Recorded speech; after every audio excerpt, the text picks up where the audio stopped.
दोस्तों नमस्कार।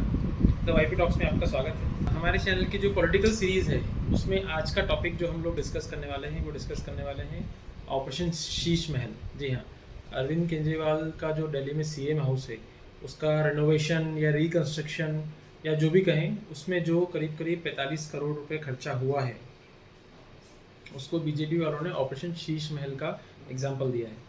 BJP party और साथ में कांग्रेस भी अब अरविंद केजरीवाल के पूरी तरीके से खिलाफ हो चुकी है, क्योंकि अरविंद केजरीवाल ने जब राजनीति में कदम रखा था तो उन्होंने ये बोल के कदम रखा था कि मैं एक आम आदमी हूँ और आम आदमी की तरह ही रहूँगा, और ये जो पार्टी है ये आम आदमी की पार्टी है, ये वीआईपी कल्चर से दूर है, ये पब्लिक के पैसे का गलत इस्तेमाल नहीं करेगी और ये एक सादे तरीके से अच्छे मुद्दों पे पॉलिटिक्स करेगी। लेकिन हुआ ये कि 2 बार सीएम हो चुके हैं अरविंद केजरीवाल दिल्ली के, और जब सीएम हाउस का रिनोवेशन की बात आई तो बीजेपी का ऐसा आरोप है कि एक तो ये इलीगल तरीके से बनाया गया है, इसकी टेंडरिंग जो हुई थी वो इलीगल तरीके से हुई थी और इसमें अननेसेसरी बहुत ज़्यादा खर्चा हुआ है। मतलब इस जो भी सीएम हाउस है उसको लेविश तरीके से बनाया गया है और कुछ बीजेपी की जो लीडर्स हैं वो इसको अय्याशी का अड्डा भी बोल रहे हैं, इस तरह के शब्द भी इस्तेमाल कर रहे हैं।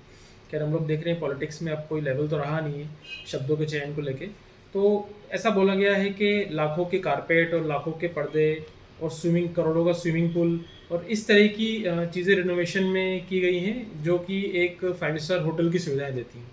तो बीजेपी ने इसको एक मुद्दा पकड़ा है और मुद्दा पकड़ के जो है अरविंद केजरीवाल और आम आदमी पार्टी को पूरी तरीके से घेर रहे हैं।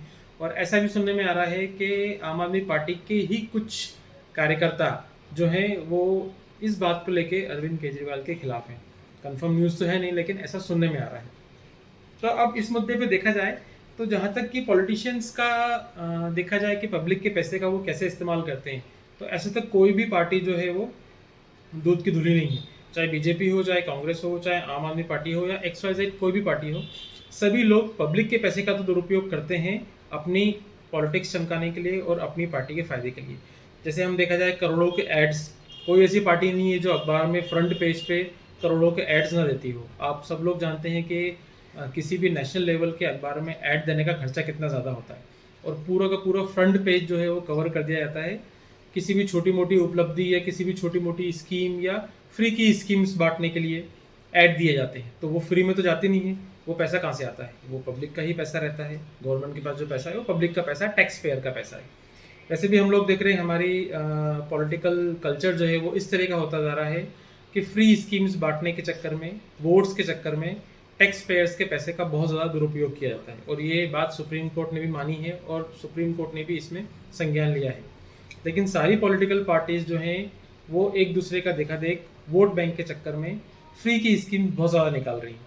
इसका सिंपल सा एक यही मतलब होता है कि मान लो परिवार में 10 सदस्य हैं जिसमें से 2 सदस्य कमा रहे हैं, तो उन 2 सदस्य की कमाई जो है बाकी 8 सदस्यों में फ्री में बांटी जा रही है और बाकी 8 सदस्य जो है वो काम कर नहीं रहे हैं, और जब फ्री का सब मिल जाएगा तो काम करेंगे भी क्यों? कुछ ऐसा ही हाल हमारे देश का भी हो रहा है।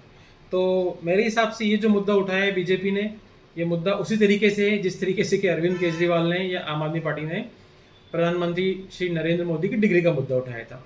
ये कोई मुद्दा ही नहीं है। हर पॉलिटिकल पार्टी जो है वो पब्लिक के पैसे का दुरुपयोग करती है। अरविंद केजरीवाल ने किया तो कौन सी नई बात होगी। हाँ, अरविंद केजरीवाल का विरोध इसलिए भी ज़्यादा हो रहा है क्योंकि वो जिस आइडियोलॉजी के साथ पॉलिटिक्स में आए थे अब उस आइडियोलॉजी से वो हटते जा रहे हैं और आम आदमी पार्टी भी अब धीरे धीरे खास पार्टी बनती जा रही है जैसे कि बाकी पार्टियां हैं। तो इस मुद्दे पे आप लोगों को क्या राय है, प्लीज़ कमेंट करके कमेंट बॉक्स में ज़रूर बताएं। धन्यवाद।